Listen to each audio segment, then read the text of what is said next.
கடந்த சில ஆண்டுகளில் இந்தியாவில் தங்கம் கடன் வாங்குவோரின் எண்ணிக்கை கணிசமாக அதிகரித்துள்ளது. 2023ஆம் ஆண்டின் ஆகஸ்ட் மாதம் முடிவில் தங்கம் கடன் தொகை ரூபாய் 1.5 லட்சம் கோடியை கடந்தது. இது 2018க்கு முன்பிருந்த அளவை விட 50% அதிகமாகும். இந்நிலையில் இப்போது வங்கி சாரா நிதி நிறுவனங்கள் அதாவது NBFCக்கள் அதிக அளவில் தங்கம் கடன்களை வழங்குகின்றன. 2023ஆம் ஆண்டின் முடிவில் இந்தியாவின் NBFCக்கள் தங்க கடனுக்கான அளவை ரூபாய் 70,000 கோடியாக உயர்த்தியுள்ளன. இதனால் விதிமுறை மீறல்கள் அதிகரித்து ரிசர்வ் வங்கி இதை சுட்டிக்காட்டியிருக்கிறது.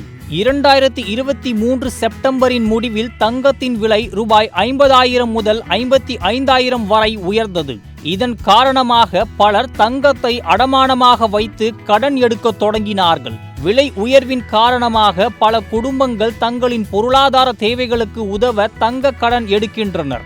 2023 முதல் 2024ஆம் ஆண்டின் தொடக்கத்தில் தங்க கடன்களின் அளவு 50% அதிகரித்துள்ளது.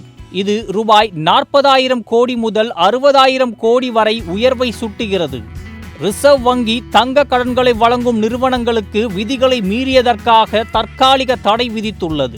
குறிப்பாக சரிபார்க்காத எடைகள், தவறான கடன் தொகைகள், தவறான டாப் அப் கடன் விதிமுறைகள் மற்றும் வெளி வருமானம் தொடர்பான விதி மீறல்கள் காரணமாக சில நிறுவனங்களுக்கு நடவடிக்கை எடுக்கப்பட்டுள்ளன.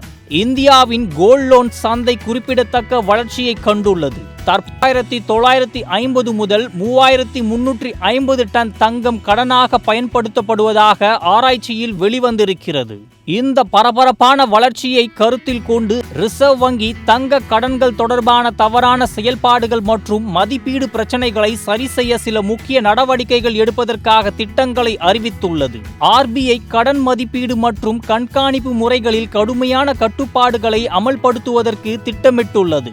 இதன் மூலம் நிதிநிலைத்தன்மையை உறுதி செய்யும் நோக்கில் தவறான நடவடிக்கைகளை தவிர்க்க முடியும்.